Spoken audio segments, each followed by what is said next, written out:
Bonjour à tous, je suis très heureuse de vous retrouver aujourd'hui. Je- J'ai réfléchi à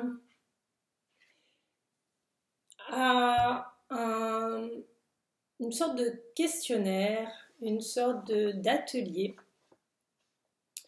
que je pourrais animer pour expliquer comment fonctionnent les polarités yin et yang, comment elles interagissent, comment elles se complètent ou se heurtent, comment ça fonctionne et de manière plus générale, c'est-à-dire en sortant un petit peu de cette attraction-répulsion spontanée, naturelle, qui fait que on va aller piocher chez l'autre ce que l'on n'a pas, pour éviter de travailler sur nous-mêmes.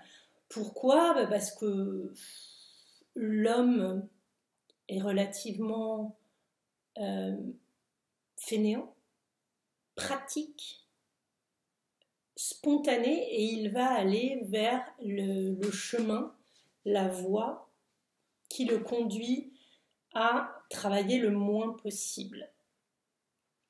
Il est relativement habituel pour tous d'aller prendre chez quelqu'un d'autre ce qui lui manque à l'intérieur pour combler des capacités, des attitudes et retrouver l'équilibre. Comment ça fonctionne?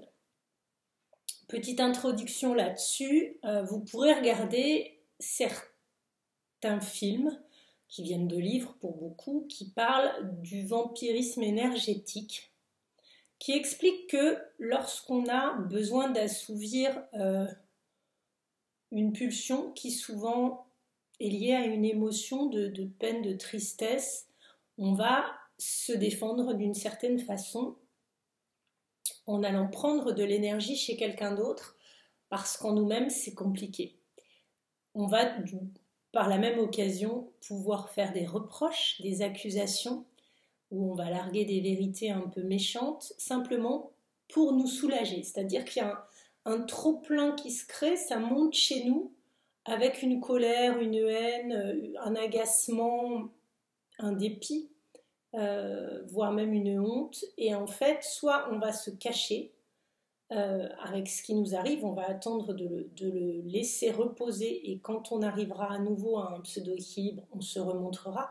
Soit au contraire, on va aller déverser ce trop-plein d'énergie chez l'autre pour reprendre notre équilibre et repartir sur une forme de pseudo-stabilité émotionnelle puisque c'est très compliqué à garder. Les émotions nous traversent, parfois c'est plus violent, parfois c'est le quotidien, jusqu'à une forme d'assiette émotionnelle, de justesse, d'équilibre qu'on peut apprendre à conserver le plus ou moins longtemps possible. Lorsqu'on est polarité yin ou polarité yang, cela change beaucoup de choses parce que l'on a eu des habitudes, un système éducatif, voire même transgénérationnel, et que l'on hérite de toute notre lignée terrestre en nous incarnant. Ce qui veut dire qu'on a également des mémoires anciennes dont on ne se souvient plus, qui vont s'engrammer dans notre personnalité, dans nos comportements et créer des pulsions très difficiles à éviter et qui sont liées à toute l'histoire de notre famille. J'en reviens à la polarité yin et yang, qui est ce qui m'intéresse, puisque dans le principe, on serait porté à s'associer, que ce soit dans le travail, ou que ce soit en amitié, ou que ce soit en amour, bien sûr, avec une personnalité opposée parce qu'elle nous complète. Et elle nous donne les cordes à notre arc que nous n'avons pas. Une forme de douceur, d'apaisement, de stabilité que l'on a du mal à créer nous-mêmes. J'ai remarqué très souvent, grâce à mes consultants et mes consultantes, qu'ils m'expliquaient que l'autre les rassure, les apaise, leur fait du bien.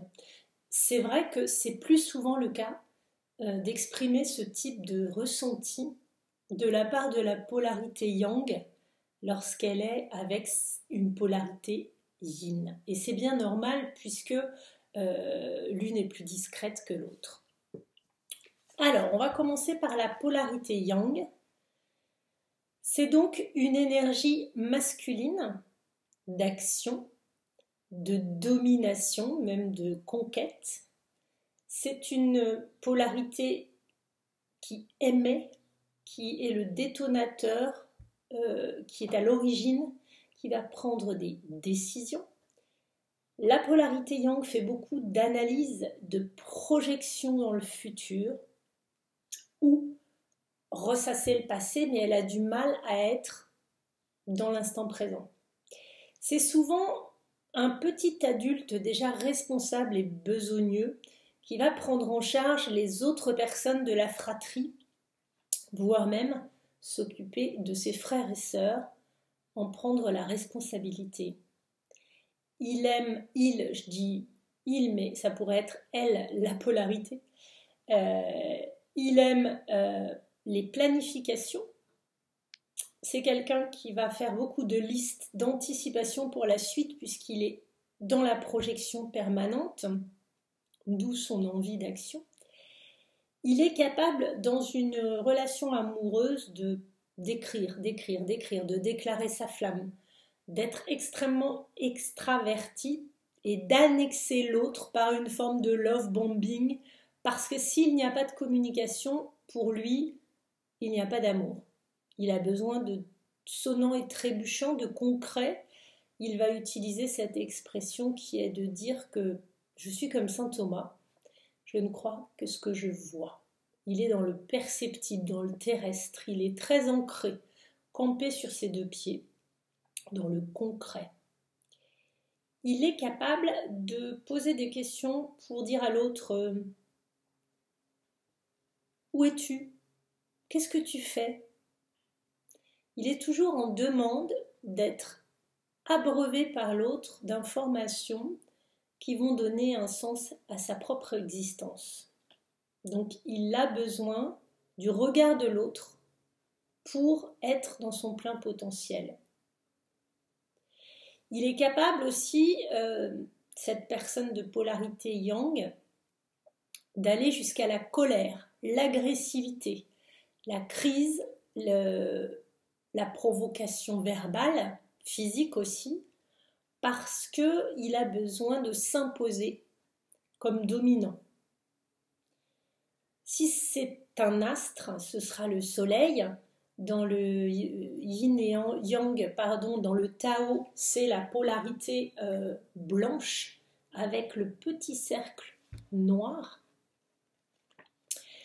Et cela correspond également à une capacité de mise en lumière, de couleurs éclatantes, blanc, jaune. Ça correspond au jour, au clair, à la mise en avant. C'est aussi la chaleur. Le yang est très souvent empathique. Il est capable d'écouter les autres, de les motiver, de leur dire « Allez, ça va aller, tu peux t'appuyer sur moi, je suis là, tu peux compter sur moi. » C'est un pilier, généralement, qui organise énormément, qui prépare les vacances, réserve un an à l'avance et s'occupe de tout ce qui est préparatif pour une option future. Il a beaucoup de facilité à s'exprimer. En général, c'est quelqu'un qui est plus extraverti et qui va être capable de dire ce qu'il ressent avec une ouverture sur des choses relativement intimes, profondes, puisque il va être capable de discuter de plein de choses sans que cela lui coûte sans complexité. Je vais faire une petite parenthèse quand même, les hommes et les femmes yang ne se comportent pas de la même manière. Un homme yang va être quand même plus pudique, moins dans le sentiment, dans le côté personnel, et une femme yang va pouvoir parler de ses sentiments plus facilement. Il y a un côté show-off de se montrer, de vouloir être vu quand même, d'irradier, d'être très visible, mais par l'action et le verbe. On ne va pas forcément le remarquer en tant qu'être physique, on va plutôt le remarquer parce qu'il en impose, il se montre. Il peut être effectivement, au niveau de ses amis, il est très sélectif. Il va décider d'avoir peu d'amis, peut-être il va les compter sur les 5 doigts de sa main, mais il va tabler sur des personnalités qui lui ressemblent, très fidèles, très ponctuelles, très présentes, soutenantes, indéfectibles. Et la personne de son cœur va être mise en haut de cette pyramide, sur un piédestal en général, et il va être capable de faire énormément de choses pour elle, mais surtout des choses parfois un petit peu idéalistes. Il peut être très romantique. Il va, par exemple, lui clamer son amour, ça j'en ai parlé, mais il va être capable de faire des choses très humiliantes aussi, de se rendre ridicule, de se traîner à 4 pattes pour supplier que l'autre ne le quitte pas ou ne l'abandonne pas. Ça me fait penser à la chanson de Jacques Brel un peu, c'est tout à fait ça. Il va pas du tout se prostrer, en première réaction très souvent, parce que là encore je vais pas faire de globalité, on est tous uniques et tant mieux de par notre histoire et notre société, le siècle dans lequel on vit, le fait qu'on soit homme ou femme, dans cette polarité on est tous uniques, mais on va être capable effectivement au lieu d'aller penser nos blessures et d'hésiter, on va aller clamer les choses, quitte à se rendre parfaitement ridicule, mais même à se sacrifier. On va être capable pour l'autre, de faire des choses inconsidérées et d'aller au-delà du respect de soi-même. La personne yang peut très bien en faire trop, se surmener dans le travail, travailler beaucoup plus que nécessaire, faire beaucoup plus que ce qu'on ne lui demande et aller piocher au fin fond de lui-même beaucoup trop d'énergie et d'implication envers les autres parce qu'il est dans l'hyperactivité. On va dire ça comme ça.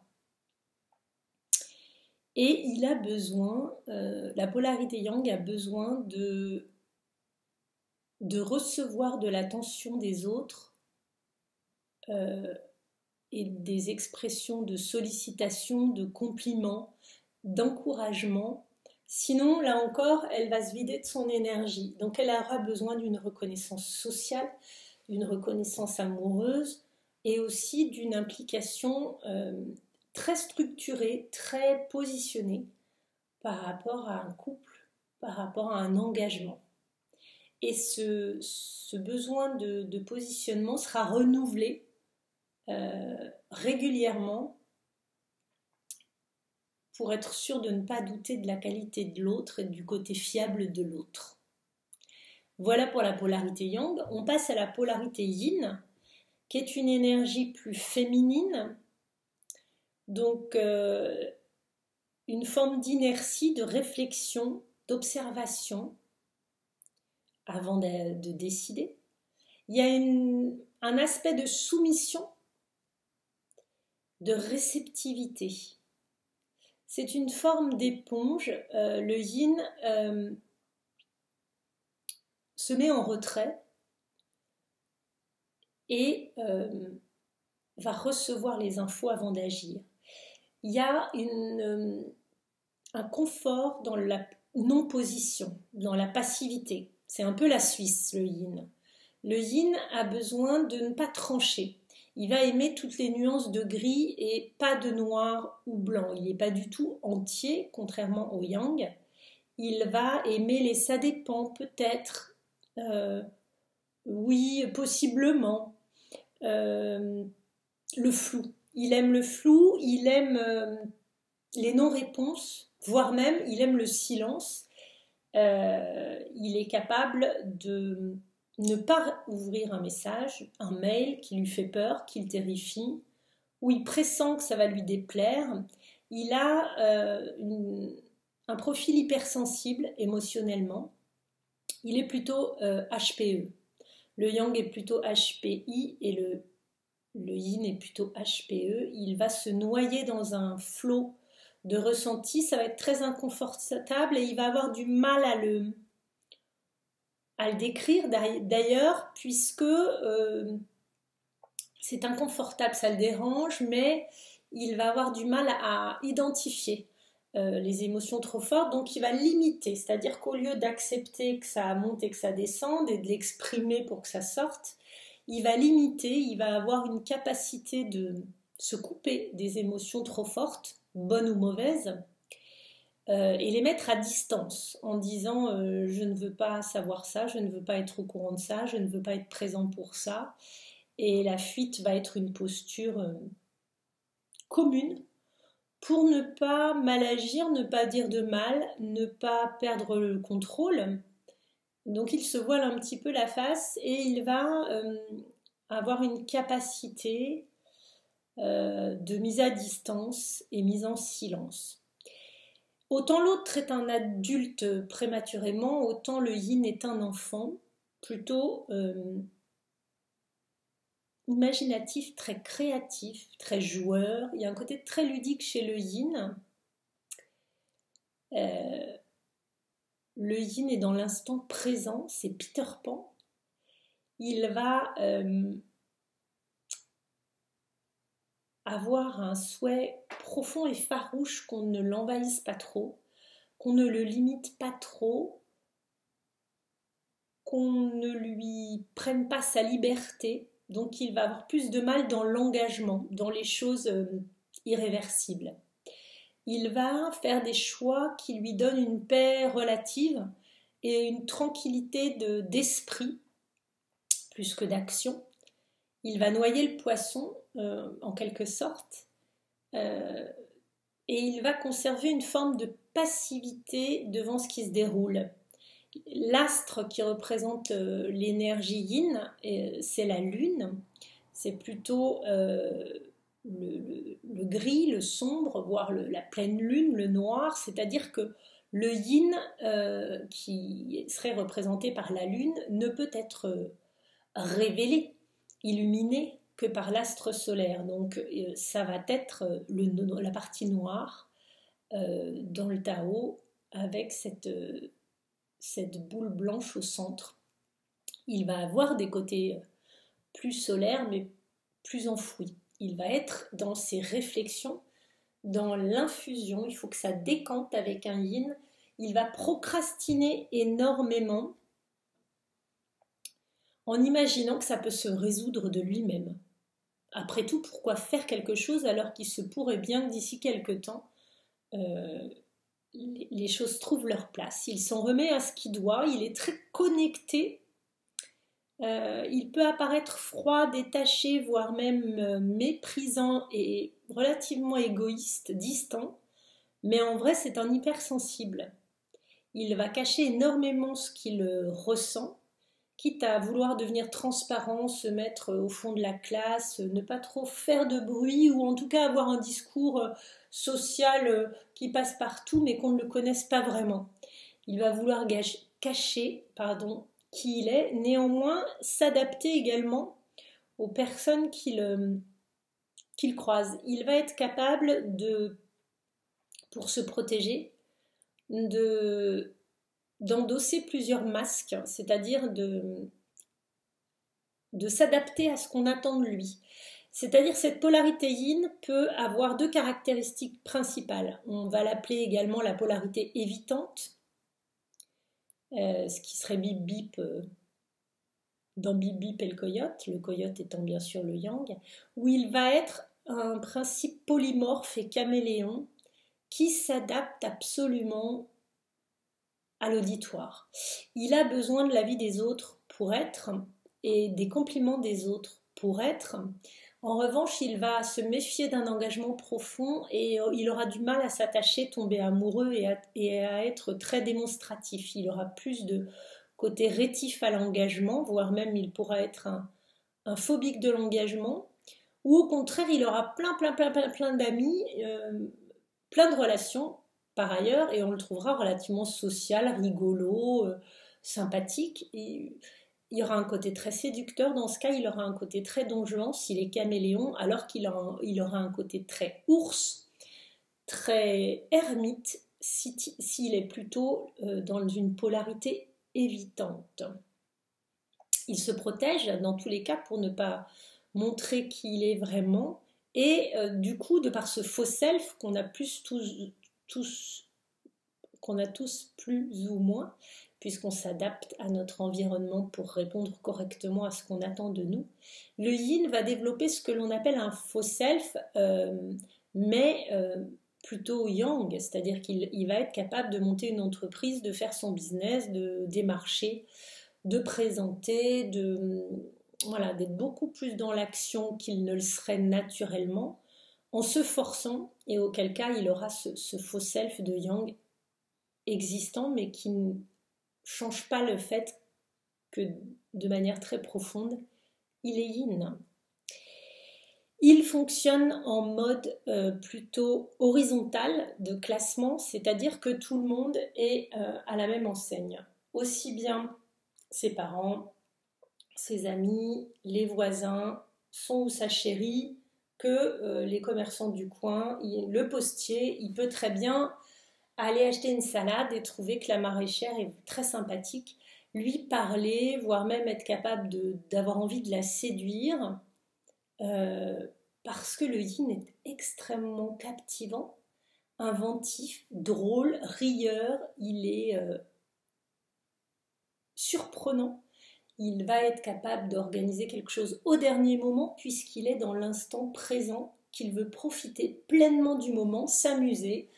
Il va avoir du mal à cesser de sortir, de boire ou de fumer. Il va être très réceptif à toutes les dépendances. Et son contrôle va plus être dans la mise à distance et le fait de ne pas se montrer comme il est, d'avoir du mal à s'intégrer, d'avoir parfois ce sentiment d'illégitimité ou d'imposture par rapport à qui il est vraiment, qui révélera son port de masque. Il a besoin de recevoir des autres pour se nourrir de l'énergie des autres parce qu'il a du mal à se trouver super, à avoir une bonne estime de lui. Il va se trouver décalé de toute façon et pas assez. Autant le yang va être trop, autant le yin va ne pas être assez. Voilà pour ces caractéristiques. J'avais envie de faire cette capsule parce que depuis quelques semaines, je suis dans des situations qui me poussent à parler de ces différences. Et je m'aperçois que ça intéresse beaucoup de personnes. D'abord pour tous mes consultants, mes consultantes, savoir un petit peu se situer et ensuite comprendre comment ça s'imbrique entre les deux. Et ce qui fait qu'on va aller piocher chez l'autre ce qui nous manque plutôt que de l'acquérir. Car on constate qu'il y a des très jolies qualités dans l'un comme dans l'autre, qu'il y a des bons sons de vilains défauts dans l'autre comme dans l'un, et que bien sûr les deux se complètent parfaitement, d'où l'apaisement et le confort qu'on peut ressentir lorsque l'on est en début de composition de duo, qu'il soit professionnel ou personnel. Voilà pour cette capsule, je vous remercie de votre attention, n'hésitez pas à vous abonner, à liker et à commenter, me dire si ça résonne pour vous. J'aimerais pouvoir mettre en place des ateliers sur cette présentation puisque mon deuxième volet de présentation des polarités est sur l'héritage transgénérationnel et souvent du père ou de la mère, comment nous vient cette posture yin ou yang qui fait qu'on va le rester toute notre vie. Et pour certains comme moi qui croient en la réincarnation, on va même garder cette polarité durant toutes nos incarnations terrestres. Belle journée à vous tous. Si vous voulez mettre des commentaires, ce sera avec joie de partager. Si vous souhaitez m'écrire, c'est coloriel2@gmail.com. COLORIELLE,